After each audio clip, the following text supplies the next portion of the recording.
Over 8 million vehicles across Canada could soon fail to meet new compliance standards, and many drivers have absolutely no idea.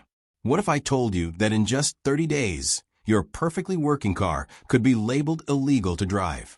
Not because it's broken, not because it's unsafe, but because the rules are changing fast.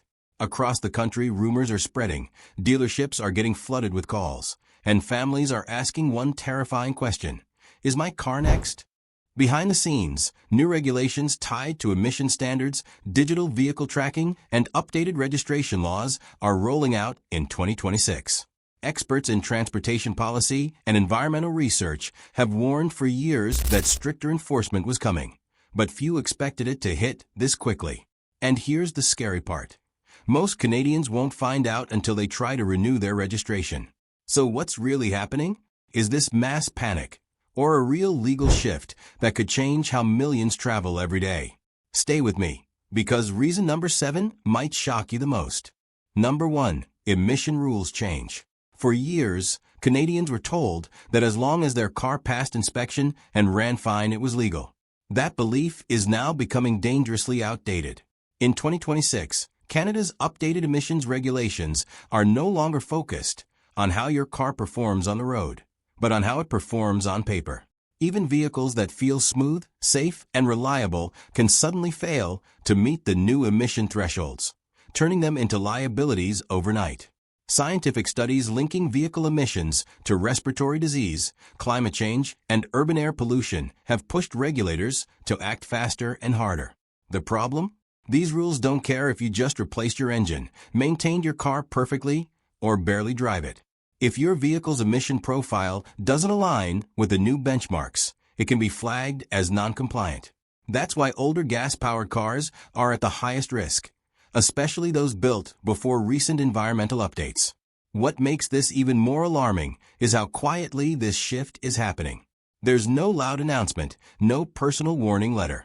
Many drivers will only find out when they attempt to renew registration or insurance and get denied. By then, options become limited, expensive, and stressful. This isn't about scaring people, it's about preparing them. If you don't check your vehicle's compliance status now, the law may make the decision for you later. If this information surprised you, imagine how many others are still unaware.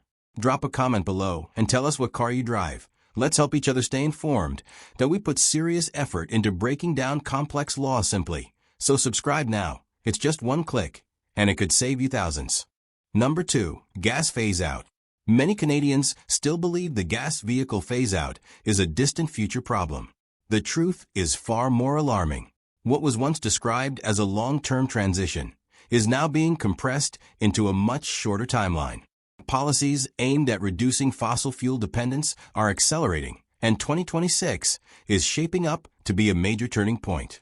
This doesn't mean gas cars stop working, but it does mean they can stop being legally accepted in certain systems. Research on carbon emissions and climate impact has pushed policymakers to move faster than expected. Instead of banning gas cars outright, governments are using a quieter strategy, making them harder to own. Higher compliance costs, stricter classifications, and reduced eligibility for renewals are all tools being used. For everyday drivers, this creates confusion and fear because the car in your driveway hasn't changed, but its legal future has. What's especially frustrating is that many families bought gas vehicles recently, believing they were safe for years. Now they're discovering that resale values are dropping, restrictions are expanding, and alternatives are expensive. Rural drivers, commuters, and working families are feeling this pressure the most. This shift isn't just environmental, it's financial and emotional. Ignoring it won't stop it. Understanding it early gives you options, time, and control.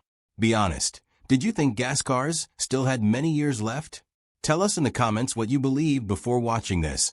Do we spend hours breaking down laws that affect real lives? Subscribe now, it's one click, and it helps us keep exposing what others don't explain. Number 3. Insurance fallout. Most Canadians don't realize that car legality and insurance are deeply connected, and that's where the real shock begins.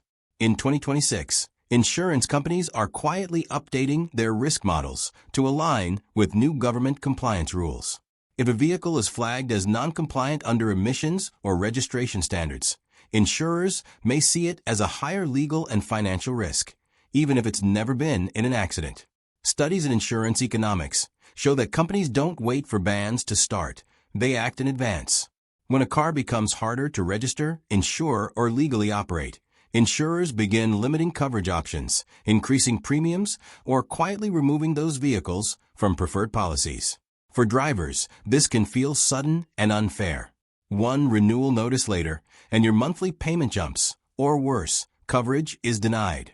What makes this especially dangerous is that many drivers assume insurance is guaranteed as long as they pay on time. That assumption no longer holds. If your car is categorized as non-aligned with future regulations, insurers may protect themselves first. This leaves everyday Canadians facing a brutal choice: pay significantly more, switch vehicles quickly, or risk driving uninsured, which can lead to massive fines and legal trouble. This isn't a distant possibility. It's already happening in small steps, hidden in policy language most people never read. Understanding this link between law, insurance, and vehicle status could be the difference between staying protected or being caught off guard when it matters most. Did you ever imagine your insurance could disappear before your car stops working? Tell us in the comments. This conversation matters that we research these changes so you don't have to. Subscribe now. It's one click and it keeps you ahead of the system. Number 4. Value collapse. What happens when millions of people realize at the same time that their cars may soon be restricted, devalued, or unusable? The answer is already unfolding: a silent collapse in resale value. Long before a law fully kicks in, markets react to fear, uncertainty, and future risk. And in 2026, that fear is spreading fast across Canada's used car market. Economic research shows that when an asset's future legality is questioned, buyers pull back immediately. Dealers lower offers. Private buyers hesitate. Online listings sit longer. Cars that were worth thousands just months ago suddenly lose value, not because of mileage or condition, but because buyers are asking one question: will this car still be allowed next year? That single doubt can wipe out years of value in weeks. The most painful part is who gets hit hardest: families who plan to sell later, seniors downsizing, workers relying on trade-ins for their next vehicle. Many assume time was on their side, but market psychology doesn't wait for official deadlines. Once confidence breaks, prices fall fast and don't recover easily. This turns everyday cars into financial traps, leaving owners stuck with vehicles no one wants to buy. This isn't panic, it's pattern. We've seen it before with policy shifts, technology changes, and regulation updates. The difference now is scale. Millions of vehicles, millions of owners, and very little warning. Knowing this early gives you one powerful advantage: choice. If your car suddenly lost half its value, what would you do? Share your thoughts in the comments. We read every single one that we put real time into uncovering what affects your money. Subscribe now. It's just one click, and it keeps this channel alive. Number 5. Digital enforcement. One of the biggest reasons Canadians are panicking isn't a new law. It's how the law will be enforced. In 2026, vehicle compliance is no longer checked only by human inspectors. Governments are rapidly expanding digital enforcement systems that automatically cross-check your car's data with updated legal standards. This means decisions can be made by a system, not a person, and systems don't make exceptions. Modern vehicles already generate massive amounts of data: registration records, emissions history, inspection results, insurance status. All of it is now being digitally linked. Research in transport regulation shows that once enforcement becomes automated, compliance shifts from optional to instant. There's no conversation, no grace period, no warning letter. If your vehicle doesn't meet updated criteria, it can be flagged immediately. This is where many drivers will feel blindsided. You could wake up one day unable to renew registration, denied insurance updates, or restricted from entering certain areas, all because a system marked your car as non-compliant. Even worse, many people assume older rules still apply, not realizing the back-end systems have already changed. The car still drives fine. The dashboard shows no warning. But legally, the system has already decided The emotional impact of this shift is huge.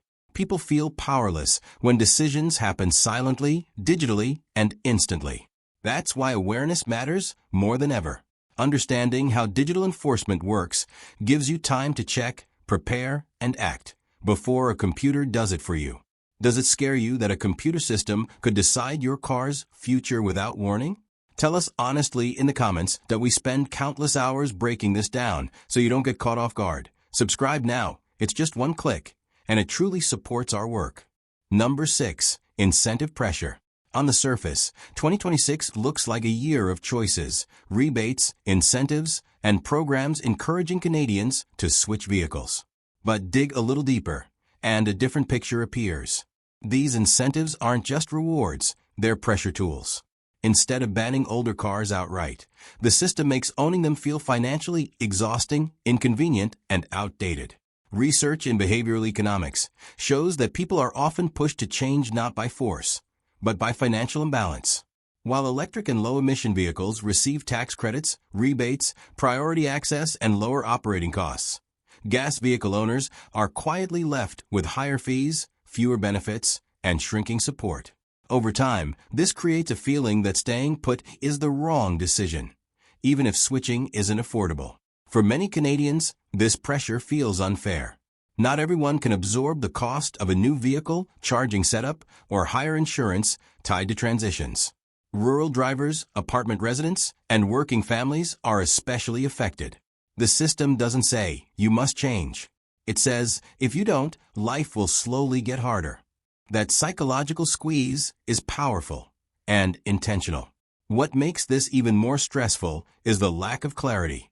Incentives change by province, deadlines shift, and fine print matters. Miss the right timing, and you lose thousands.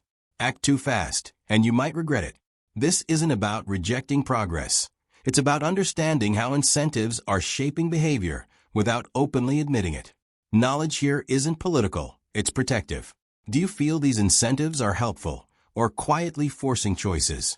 Share your honest opinion in the comments that we spend real time uncovering what's hidden between the lines. Subscribe now. It's just one click, and it helps us keep doing this work. Number 7. City driving bans. Here's where things get even more complicated. Even if your car remains technically legal at the federal or provincial level, city-level bans can override your freedom to actually drive it. In 2026, more Canadian cities are expanding low-emission zones and restricted driving areas, especially in dense urban centers. That means your vehicle might be registered and insured, but still barred from entering the areas where you live or work. Urban policy research shows that municipalities have increasing authority to regulate traffic for environmental and public health reasons. These restrictions often start small, certain downtown cores, peak hours, or congestion zones. But over time, they expand. What begins as a pilot program can quietly become permanent. Drivers who commute into major cities may suddenly face fines, access denial, or costly daily fees just to enter. For many families, this creates a confusing situation. Your car isn't banned everywhere. It's banned where it matters most. Imagine owning a vehicle you can drive in rural areas, but not in your own neighborhood. That's not a mechanical issue. It's a geographic restriction tied to policy. And because these rules vary by city, many people won't realize they're affected until they receive a penalty notice. This is why reason number 7 shocks so many drivers. The law doesn't always take your car away completely. It limits where you can use it. That shift from ownership to restricted access changes everything. Understanding local regulations now could prevent expensive surprises later. Would you feel comfortable owning a car you can't drive in your own city? Tell us below. This debate matters that we put serious effort into uncovering local changes before they hit. Subscribe now. It's one click, and it keeps you informed ahead of time. Number 8. Industry silence. One of the most unsettling parts of this entire situation is how quiet the people closest to it have been. Dealerships, mechanics, and even some industry insiders know these changes are coming, but they aren't talking openly about them. Not because they're evil, but because uncertainty doesn't sell cars and panic doesn't help business. Unfortunately, that silence leaves everyday Canadians in the dark. Automotive industry research shows that information gaps often appear before major regulatory shifts. Sellers wait for official clarity. Mechanics focus on repairs, not policy. Sales staff are trained to close deals, not explain future risks. So while insiders may already be adjusting inventories, pricing strategies, and recommendations, the average driver hears almost nothing. This creates a dangerous imbalance where those who know prepare and those who don't get trapped. Many drivers trust their mechanic or dealer completely. If there were a serious issue coming, surely someone would warn them, right? That assumption is costly. Silence doesn't mean safety. It often means uncertainty, legal risk, or pending change. By the time official notices arrive, options are fewer and decisions are rushed. That's when people overpay, panic buy, or lose value they could have protected. This is why independent awareness matters more than ever. Relying only on industry voices means hearing the story after it affects your wallet. Asking the right questions now about compliance, future eligibility, and resale risk can reveal more than you expect. The system isn't loud about these changes. It's quiet, and quiet shifts are often the most expensive ones. Have you ever been warned by a dealer or mechanic about future car laws? Be honest. Comment below. Do we dig into what others stay silent about? Subscribe now. It's one click, and it helps us keep exposing what really matters. Number 9. Fines and penalties. For many Canadians, the biggest fear isn't losing their car. It's facing unexpected fines and legal penalties. When compliance rules tighten, enforcement doesn't just stop at denying registration. It often includes financial consequences that escalate quickly. Late renewal fees, non-compliance penalties, restricted driving tickets, and even vehicle impoundment can all come into play if a car is flagged under updated standards. Transport policy research shows that enforcement models are designed to encourage fast compliance. That usually means higher penalties in the early stages of rollout to create urgency. Drivers who unknowingly operate a restricted vehicle may receive automatic citations through digital systems. In some cities, entering a restricted zone without authorization can trigger fines without a physical stop. That's what makes this shift so unsettling. It's not always visible until the bill arrives. The emotional impact is real. Imagine budgeting carefully, only to face hundreds or thousands in penalties because you missed a compliance update. For working families and seniors on fixed incomes, even one unexpected fine can disrupt monthly stability. And once penalties begin, reversing them can be complicated and time-consuming. Appeals require paperwork, deadlines, and sometimes legal consultation. This isn't just about driving. It's about financial security. Understanding potential penalties now gives you the chance to act early, check your vehicle status, and avoid becoming part of the statistics later. Would you be prepared for a sudden $1,000 fine tied to your car? Tell us honestly in the comments that we put serious research into protecting your wallet. Subscribe now. It's just one click, and it keeps this information coming. Number 10. Late awareness. The most dangerous part of this entire situation isn't the law itself. It's when people find out. History shows that most Canadians won't learn about major vehicle changes through official announcements. They'll discover it too late. When a registration renewal fails, insurance is denied, a fine arrives, or access is suddenly blocked. By then, choices are limited, stress is high, and costs are unavoidable. Policy and communication research repeatedly shows that governments often underestimate how long it takes information to reach the public. Notices are buried in websites, updates are written in legal language, and responsibility is pushed onto individuals to stay informed. But real life doesn't work that way. People are busy. They trust systems to warn them in time. And that trust is exactly where the risk lies.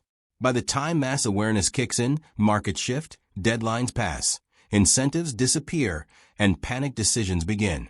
That's when people overpay for replacements, accept bad trade-in offers, or rush into commitments they don't fully understand. Late awareness turns manageable change into financial damage. And unfortunately, millions of drivers are on track to learn the hard way. This final reason ties everything together.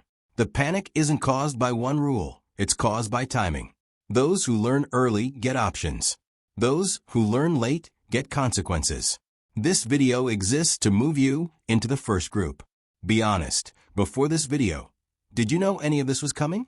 Comment yes or a no below that we put serious effort into warning people early. Subscribe now. It's just one click, and it helps us keep others from finding out too late. As we reach the end of this video, one thing should be very clear. What's happening in 2026 isn't about fear, politics, or speculation. It's about awareness and timing. The rules around vehicles in Canada are changing quietly but rapidly, and the impact reaches far beyond cars. It affects freedom of movement, financial stability, daily routines, and long-term planning. Millions of Canadians will be affected not because they ignored the law, but because the law changed faster than information spread. What makes this moment different from past policy shifts is how interconnected everything has become. Emissions rules influence insurance. Digital systems control registration. City bylaws override broader permissions. Market psychology destroys resale value before deadlines even arrive. None of these changes happen alone. They stack on top of each other. That's why so many people feel confused and overwhelmed. It's not one rule to understand. It's an entire system evolving at once. But here's the empowering part. Those who learn early still have choices. Time allows you to research, ask questions, plan financially, and avoid panic decisions. Whether that means checking your vehicle's compliance, monitoring local regulations, or simply staying informed, awareness is the strongest form of protection. This isn't about rushing into action. It's about avoiding being forced into one later. If this video helped you understand what's coming, then it's already doing its job. Our goal is simple: to explain complex changes in clear language so everyday people aren't caught off guard. The future of driving in Canada is shifting, but those who prepare won't be the ones paying the highest price.